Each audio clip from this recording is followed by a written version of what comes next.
السلام علیکم ناظرین، اس ایپیسوڈ کی شروعات میں ہم دیکھتے ہیں کائی قبیلے میں عثمان صاحب کا دیوان لگا ہوتا ہے اور عثمان صاحب اورحان کی غیر موجودگی میں کہتے ہیں نہ باتوں اور نہ دیوان میں ضائع کرنے کے لیے وقت ہے۔ بورسا کی جلد از جلد فتح کے لیے میں نے فوج کا نیا کماندار شاہین بے کو بنانے کا فیصلہ کیا ہے۔ یہ سن کر شاہین شاہ بہت خوش ہوتا ہے جبکہ جیرکتائی سمیت باقی سب حیرانگی کا اظہار کرتے ہیں۔ شاہین شاہ کی حمایت کرنے والے باقی سرداران اور اوجی کے چہرے پر بھی مسکراہٹ دکھائی دیتی ہے۔ علاؤالدین کہتا ہے مگر یہ کیسے ہو سکتا ہے؟ تو عثمان صاحب کہتے ہیں اور اس کے علاوہ سلطنت کے تمام امور کی دیکھ بھال علاؤالدین بے کریں گے۔ یہ ہمارے حدود کے اندر ہماری سرزمین پر پڑنے والا سایہ ہوں گے۔ علاؤالدین بھی سینے پہ ہاتھ رکھ کے حکم کی تعمیل کرتا ہے۔ ادھر ہم دیکھتے ہیں کہ اورحان حلیمہ اور اپنے ساتھیوں کے ساتھ گھوڑوں پر سوار ہوتا ہے اور ایک مقام پہ رکتے ہوئے دمرول اور بلبان سے کہتا ہے سپاہیوں کو اپنے ساتھ لو اور علاقے میں نظروں سے اوجھل رہنے والے جتنی بھی بندرگاہیں، مینار اور ساحل ہیں سب کو جلا کے راکھ کر دو۔ قسطنطنیہ سے بورسا کو نہ غلہ، نہ ایک دانہ گندم اور نہ ہی فوج کا ایک سپاہی بھی داخل ہونا چاہیے۔ چلو شاباش۔ یہ سنتے ساتھ ہی وہ دونوں وہاں سے نکل پڑتے ہیں۔ ان کے جانے کے بعد حلیمہ اورحان سے کہتی ہے بھائی دیوان کے لیے دیر ہو جائے گی۔ تو اورحان کہتا ہے کیا ہم اس وعدے پر نہیں نکلے تھے کہ مجلس تمہاری اور شکار ہمارا ہے؟ شکار کی برکت اس دفعہ مجلس سے بڑھ کر نکل چکی ہے۔ آؤ قبیلے پہنچتے ہیں اور ہمارے عثمان صاحب کو خوشخبری دیتے ہیں کہ ہمارا ایک بورسا ہے جسے فتح کرنا ہے۔ یہ کہتے ساتھ وہ سب اپنے گھوڑوں کو دوڑا دیتے ہیں۔ ادھر ہم دیکھتے ہیں کہ کائی قبیلے میں نیلوفر بے چینی سے ٹہل رہی ہوتی ہے۔ سامنے کھڑی دیدار گونجا سے کہتی ہے معلوم ہوتا ہے کہ یہ آنے والی طوفان کو بانپ گئی ہے۔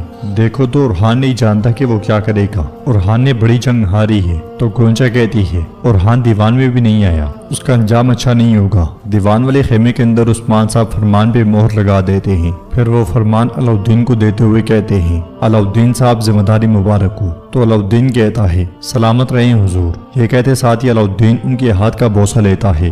باہر اونور گونجا کے ساتھ کھڑی اپنی ماں دیدار کے پاس آتا ہے۔ اونور کو دیکھ کر دیدار آگے بڑھتے ہوئے پوچھتی ہے بیٹا خیر تو ہے؟ تو اونور کہتا ہے عثمان صاحب نے بیلیجک، سقوط، ایناگول اور تمام عثمانی زمینیں علاؤالدین صاحب کے سپرد کر دی ہیں۔ یہ سن کے گونجا بہت خوش ہوتی ہے جبکہ دائیں بائیں کھڑی نیلوفر اور منن خاتون پریشان دکھائی دیتی ہیں۔ گونجا کہتی ہے میرے اللہ کا شکر ہے بالآخر علاؤالدین کو اس کا حق مل گیا۔ تو منن خاتون آگے بڑھتے ہوئے کہتی ہیں آخر کب علاؤالدین کو اس کا حق نہیں دیا گیا جو تم ایسے بات کر رہی ہو گونجا؟ اور اورحان بے کا کیا اونور؟ جواب میں اونور کہتا ہے عثمان سردار نے اورحان بے کو ان کی ذمہ داری سے ہٹا دیا ہے، اب معاشرے کے نئے کماندار میرے بابا شاہین شاہ ہیں۔ یہ سن کے دیدار بہت خوش ہوتی ہے اور نیلوفر غصے سے کہتی ہے جس دیوان میں اورحان موجود ہی نہ ہو اس میں ایسا فیصلہ کیسے آ سکتا ہے؟ دیدار اشارہ کرتی ہے تو اونور چلا جاتا ہے۔ نیلوفر مزید کہتی ہے کیا کوئی سردار نہیں تھا جو ان کی پیٹھ کے پیچھے ان کا دفاع کرتا؟ کیا کسی ایک فرد نے بھی مزید کوئی بات نہیں کی؟ تو منون خاتون کہتی ہیں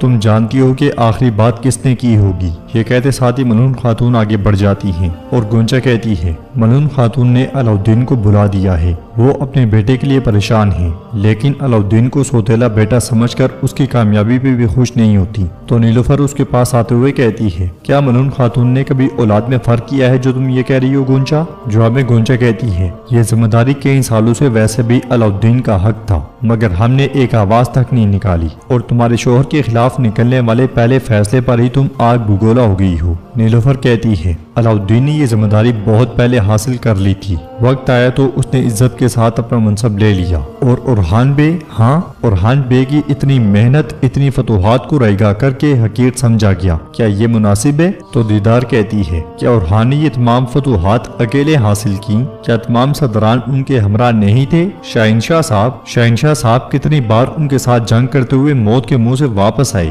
نیلوفر کہتی ہے دیوان سے نکلنے والے فیصلے نے ظاہر کر دیا ہے کہ پہلی ہی شکست کے بعد شاہنشاہ صاحب کس حد تک اورحان کے ساتھ تھے۔ یہ کہتے ساتھ ہی نیلوفر آگے بڑھ جاتی ہے۔ خیمے کے اندر عثمان صاحب فرمان شہنشاہ کو بھی دے دیتے ہیں اور وہ بھی عثمان صاحب کے ہاتھ کا بوسہ لیتا ہے۔ عثمان صاحب ان سے کہتے ہیں شہنشاہ صاحب جلدی قرارگاہ روانہ ہو جاؤ، سپاہیوں اور صدران کو اتحاد میں رکھو۔ جواباً شہنشاہ کہتا ہے جو مبارک ذمہ داری آپ نے مجھے سونپی ہے اسے جلد از جلد احسن طریقے سے نبھانا میرا فرض ہے۔ عثمان سردار آپ سلامت رہیں۔ جواباً عثمان صاحب کہتے ہیں اللہ آپ کو فتح یاب کرے۔ باہر سے منون خاتون بہت غصے میں آگے بڑھ رہی ہوتی ہیں۔ دیوان کے اندر عثمان صاحب پوچھتے ہیں کیا دیوان کے ختم ہونے سے پہلے کسی نے کچھ کہنا ہے؟ ملون خاتون خیمے کے اندر داخل ہوتی ہیں اور عثمان صاحب سے اجازت طلب کرنے کے بعد سرداران سے کہتی ہیں میری باتیں اس وقت کی ہیں جب یہ قبیلہ اس سرزمین پر آیا تھا، تمام سرداروں اور سپاہیوں کی سربراہی کرنے والی حائمہ خاتون کی طرح میری باتیں سنی جائیں۔ یہ دیوان مشورے کی جگہ ہے، بات تب ختم ہو جاتی ہے جب کہنے کو کچھ نہیں ہوتا، لیکن میرے پاس کہنے کے لیے بہت کچھ ہے۔ عثمان صاحب کہتے ہیں ملون خاتون دیوان میں آپ کا مقام اور قبیلے میں آپ کی طاقت واضح ہے، آپ بات کریں۔ یہ سنتے ساتھ ہی ملون خاتون بالکل عثمان صاحب کے ساتھ جا کھڑی ہوتی ہیں اور کہتی ہیں میں جو کہوں گی وہ اورحان کے لیے ہوگا جسے اس کی ذمہ داری سے ہٹایا گیا ہے۔ علاؤالدین کہتا ہے ماں یہ آپ کیا کر رہی ہیں؟ تو ملون خاتون اسے کہتی ہیں جب اپنے بھائی کے لیے تمہاری زبان خاموش ہے تو مجھ سے بھی خاموشی کی توقع نہ رکھو علاؤالدین۔ علاؤالدین کچھ کہنے ہی لگتا ہے کہ عثمان صاحب اسے خاموش کروا دیتے ہیں۔ شہنشاہ کہتا ہے معلوم ہوتا ہے کہ ملون خاتون سنی ہوئی باتوں سے زیادہ خوش نہیں ہے۔ تو ملون خاتون کہتی ہیں مسئلہ وہ نہیں جو میں نے سنا ہے، مسئلہ وہ ہے جو اورحان نے نہیں سنا، جس ذمہ داری کے لیے اس نے اپنی جان، اپنا خون، اپنے سال وقف کر دیے، اس کی غیر موجودگی میں وہ اس سے چھین لی گئی اور ایک لفظ بھی نہیں کہا گیا، سب خاموش ہو گئے۔ تو عثمان صاحب کہتے ہیں ملون خاتون حکم میرا ہے۔ جواب میں ملون خاتون کہتی ہیں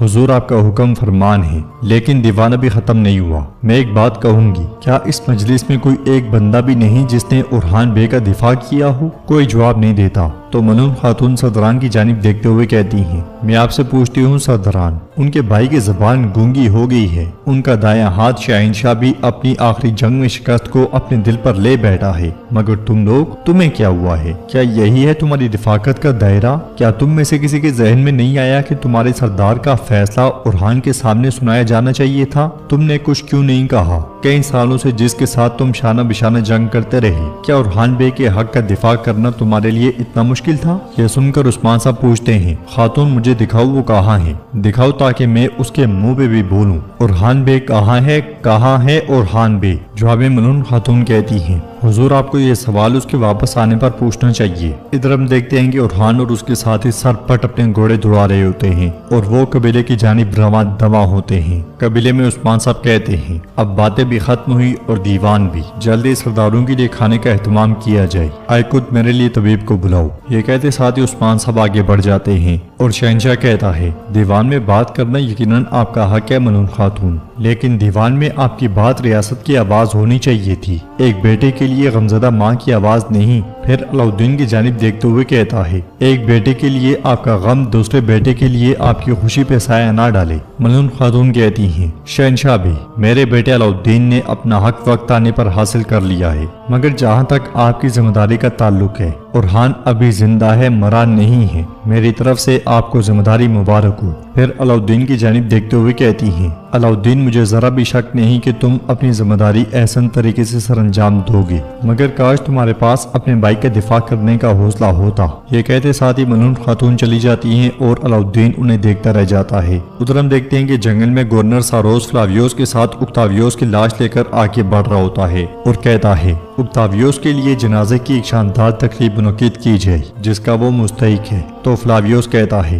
جب تک اورحان اور عثمان بورسا کی دیواروں پر لٹکے نہیں ہوں گے تب تک کسی بھی تقریب کا کوئی مطلب نہیں ہے۔ تو ساروس کہتا ہے آپ صحیح کہہ رہے ہیں، ہمارا غم بڑا ہے، لیکن جب تک سرنگ کی جگہ انہیں معلوم نہیں ہوتی بورسا محفوظ سمجھا جائے گا۔ اس لیے میں فلاویوس کو کتوں کے بھونکنے کی آواز سنائی دیتی ہے، وہ ایک دم سے رک جاتا ہے اور کہتا ہے اورحان اپنی فتح کو کل پر نہیں چھوڑے گا، چلو میرے ساتھ آؤ۔ یہ کہتے ساتھ ہی وہ گھوڑے سے اتر جاتا ہے۔ قریب ہی میں کچھ ترک سپاہی کتے کے ساتھ آگے بڑھ رہے ہوتے ہیں اور کتے کو دیکھتے ہوئے ایک سپاہی کہتا ہے کتا بے چین ہو گیا ہے، اس کا مطلب ہے یہاں کوئی چیز ہے۔ یہ کہتے اور سنتے ساتھ ہی وہ تلاش میں لگ جاتے ہیں۔ آگے بڑھتے بڑھتے ایک سپاہی کا پاؤں دروازے پہ آتا ہے تو سپاہی ایک دم سے دروازہ کھول دیتا ہے، پھر خوش ہوتے ہوئے اپنے ساتھیوں سے کہتا ہے ڈھونڈ لیا ہے، ہم نے سرنگ کا راستہ ڈھونڈ لیا ہے، جلدی سے حضور کو اطلاع دو۔ مگر اسی لمحے فلاویوس کا چھوڑا ہوا تیر اس کی جان لے لیتا ہے اور فلاویوس آگے بڑھتے ہوئے کہتا ہے تم یہاں تک تو آگے ہو،